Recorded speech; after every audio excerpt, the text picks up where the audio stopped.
After giving presentation interviews and making videos मुझे ये एक चीज़ रियलाइज हुई है, एंड दैट इज़ कि कम्युनिकेशन स्किल्स कितनी ज़्यादा इम्पॉर्टेंट है। बिकॉज चाहे कोई भी चीज़ हो, अगर हमें हमारा आइडिया प्रेजेंट करना है, अपने थॉट्स और पीओवीज शेयर करने हैं, या तो लोगों के साथ कनेक्शन बिल्ड करने हैं, it is very important that हमारी कम्युनिकेशन स्किल्स अच्छी हो।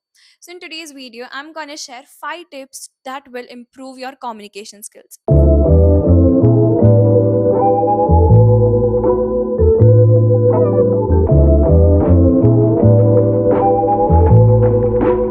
Our first point is having a good vocabulary. So there are two ways. पहला थोड़ा बोरिंग है, दूसरा बहुत फन है. So first one is reading books. I know non readers के लिए बहुत ज़्यादा डिफिकल्ट है, बट तुम्हारे पास कोई ऑप्शन नहीं है. सो जो भी बुक्स तुम्हें चाहिए लेके बैठो, उसके साथ एक हाईलाइटर रखो, सो दैट कोई ऐसा वर्ड है या फ्रेज है जो तुम्हें समझ नहीं आ रहा है, तुम उसे हाईलाइट कर दो एंड देन गूगल पे जाके उसका मीनिंग फाइंड करो. तुम डिक्शनरी लेके भी बैठ सकते हो, but that is way more time consuming, so Google it. And second चीज़ मैंने एक एक्टर से सीखी है. So Sumit Mudgalkar is actor, जिसका इंटरव्यू मैं देख रही थी. एंड उसमें उसने बोला कि इनिशियल स्टेज ऑफ इस एक्टिंग में उसने एक ही एक्टर की बहुत सारी मूवीज़ देखी, सो दैट वो उसकी एक्टिंग का जो भी पर्सपेक्टिव है वो समझ सके. We have to do the same. हमें जो भी लैंग्वेज हमें सीखनी है, for example English, then continuously हमें इंग्लिश मूवीज़ देखना है. अब इसका मतलब ये नहीं है कि हम फ़न के लिए वो देखें. हमें कॉन्शियसली अपने दिमाग में ये चीज़ रखनी है दैट हमें ये पर्टिकुलर लैंग्वेज सीखनी है, एंड दैट इज़ वाई मैं ये मूवीज़ देख रही हूँ या देख रहा हूँ. ये चीज़ मेरे साथ हुई है दैट इफ़ मैं कोई पर्टिकुलरली हिस्टोरिक मूवी देख रही हूँ या कोई इंग्लिश मूवी देख रही हूँ, तो मेरी लैंग्वेज इवेंचुअली अननोइंगली चेंज हो जाती है. आई थिंक ये सारी चीज़ें बहुत सारे लोगों के साथ भी होती हैं. So do practice this two things. Sir second point is space. Pace means speed, how fluently or how fast we speak. And it's very important कि हम बहुत ज़्यादा calmly, slowly अपनी बात रखें. And to explain this point बहुत अच्छे से, I'll give you an example.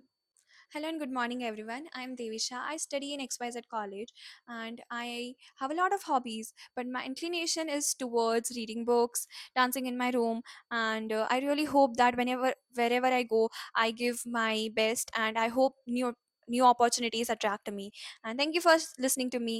Hello and good morning, everyone. I'm Devisha and I'm studying in XYZ College. I have various hobbies and interests, but I like to read books more. I like to dance more, and my inclination towards content creation is way more than I think. And I really am hoping that new opportunities find me, and whenever these happens, I will try to give my best. Thank you so much, everyone, for listening to me. So, in the first clip ऐसा लग रहा है कि मैंने race में part लिया है and मुझे फिनिश लाइन तक पहुंचना है. मैं इतनी जल्दी में बोल रही हूँ.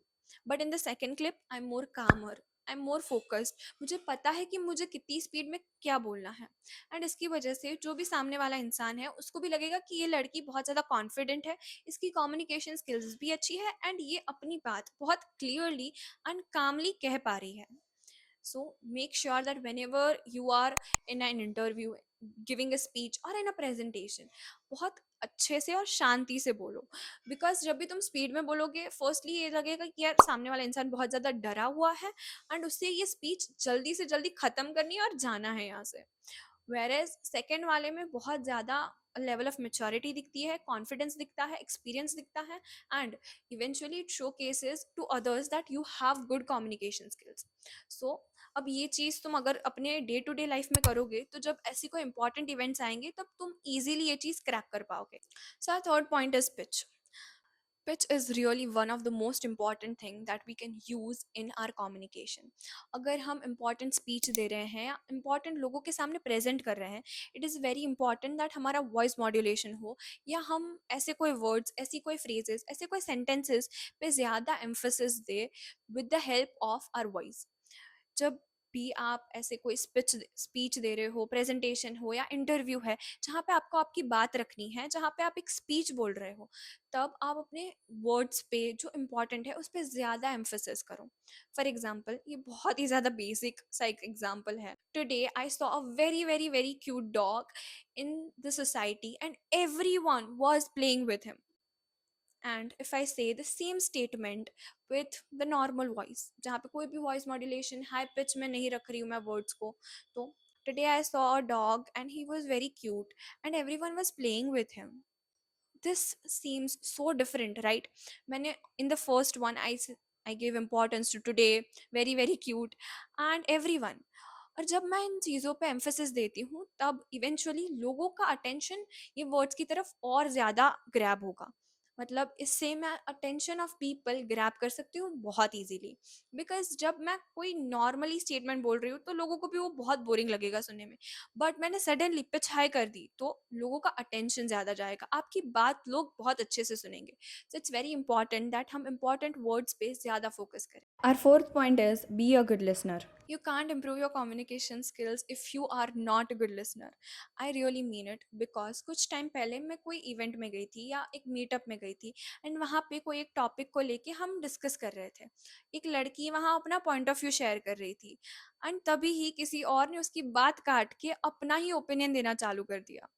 और दूसरे सब लोगों को वो इतना ज़्यादा रूड और बुरा लगा बिकॉज उस इंसान को इतनी ज़्यादा जल्दी थी दैट वो अपना ओपिनियन शेयर करे. बट इसका मतलब ये तो नहीं होता ना कि तुम किसी और की बात ही काट दो. एंड ये चीज़ मैंने बहुत बार देखी हुई है in very day to day conversations कि लोग ऐसा करते हैं. एंड दैट्स वाई मैंने ये चीज़ रखी यहाँ पे, ये पॉइंट यहाँ पे रखा that it's very important that we become a good listener. अब हम गुड लिसनर बनेंगे तो हम ज़्यादा इन्फॉर्मेशन गेन कर पाएंगे, ज़्यादा पर्सपेक्टिव सुन पाएंगे. और जब हम बहुत ज़्यादा काम एंड क्लियर कम्युनिकेशन करते हैं, जब हम सामने वाले को बोलने का मौका देते हैं, तब दो लोगों के बीच में कम्युनिकेशन बहुत क्लियरली होती है. So if you ever want to say your point और पुट योर पॉइंट आउट, तो सामने वाले को पहले क्लियरली अपनी बात बोल लेने दो, उसके बाद बोलो. अब हमारी वोकेबलरी भी अच्छी हो गई है, हम अच्छे लिसनर भी बन गए हैं, हमारी पेस और पिच दोनों अच्छी है, बट कॉन्फिडेंस ही नहीं है तो क्या करें? So try the fifth point and that is speak in front of mirror.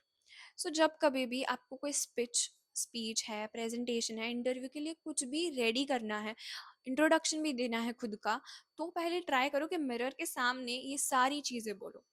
Because it will help you in gaining confidence. जब तुम कीप कंटिन्यूसली ये स्पीच की प्रैक्टिस कर पाओगे ना अपने ही सामने, without without fumbling, without forgetting, without even lowering your confidence, तब तुम फाइनल स्टेज पे जाके बहुत ही अच्छा बोल पाओगे.